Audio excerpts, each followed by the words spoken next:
एके दिवशी मामलेदार गणेश हरी सोनी यांच्या घरी गणेश उत्सवानिमित्त कीर्तनाचा कार्यक्रम सुरू होता. स्वामी महाराज सुद्धा तेथे उपस्थित होते. मध्यरात्रीची वेळ झाली. मंद मंद पाऊस सुरू होता. यातच स्वामी अचानक उठले आणि बाहेर जाऊ लागले. स्वामी बाहेर जात आहेत हे बघून सोनीनी स्वामींना विनंती केली की आपण बाहेर जाऊ नये आणि इथेच राहावे.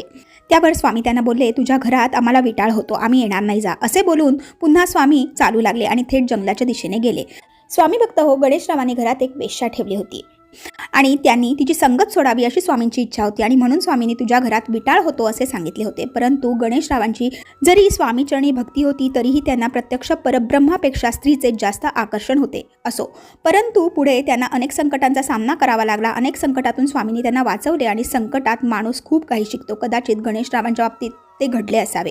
पुढे त्यांनी त्या बाईचा नाद सोडला. मग मात्र त्यांचा विकास सुरू झाला. पुढे स्वामींनी सुद्धा त्यांना दर्शन दिले. तर या कथेचे तात्पर्यच हे की स्वामींना खरा विटाळ तर आपल्या पापी कर्माचा आहे, हे लक्षात ठेवा. धन्यवाद. श्री स्वामी समर्थ.